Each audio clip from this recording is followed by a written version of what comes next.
everyone, welcome to our channel Learn Coding Expert. So basically हमने last lecture में centralised database के बारे में अच्छे से पढ़ा था.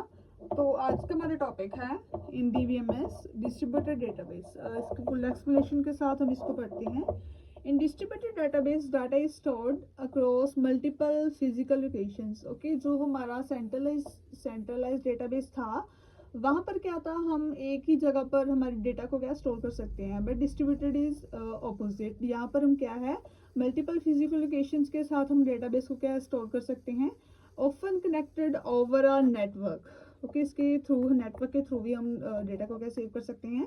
To keep a distributed database up to date it uses the replication process of making and maintaining copies of data across multiple database servers and nodes. Okay, इसमें क्या है हमारे पास, अगर हमने मल्टीपल जो हमारे पास फिजिकल लोकेशंस होती हैं और वो नेटवर्क से कनेक्टेड होती हैं और यूज़र रीएप्लिकेशन प्रोसेस के थ्रू हम मेंटेनिंग कॉपीज ऑफ डेटा और across multiple database recovers from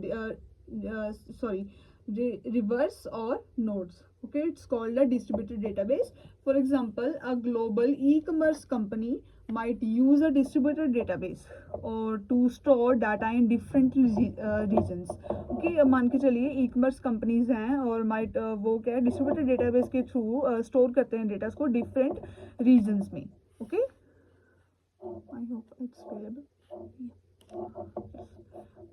So data about Delhi customers might be stored on Delhi server while data is Mumbai customer.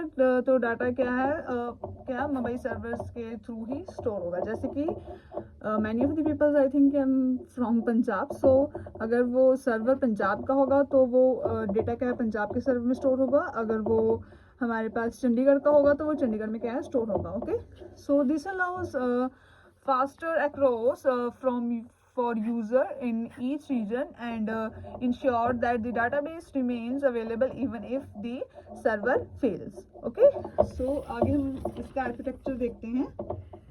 जैसे कि यहाँ पर देखिए, यहाँ पर हमारे पास इंटरनेट है. मेन डेटाबेस सर्वर होता है Delhi server, Bihar server, Mumbai server. Okay, so ये है इसका फॉर एग्जाम्पल. ओके, सो इसकी टाइप्स होती हैं हमारे पास. यस, होमोजीनियस और हेट्रोजीनियस. होमोजीनियस में क्या होता है, all node use the same database software and are managed similarly. Okay, जो हमारे सभी नोड्स होते हैं वो क्या है same database software system software को क्या है यूज करते हैं और जो डेटा क्या है वहाँ पर ही सिमिलरली मैनेज करते हैं. ओके, तो हेट्रोजीनियस में हमारे पास क्या होता है, नोड्स में use different database software. Okay, इसमें क्या होता है हेट्रोजीनियस में डिफरेंट डेटाबेस होते हैं, सॉफ्टवेयर्स होती हैं and data models requiring translate the coordinators. Okay, it's called a heterogeneous. So it's a topic of distributed database. So I hope आप लोगों को बहुत अच्छी समझ लग गया होगा कि डिस्ट्रीब्यूटेड डेटाबेस क्या होता है. ओके, सो वीडियो को लाइक करें, चैनल को सब्सक्राइब करें. Thank you.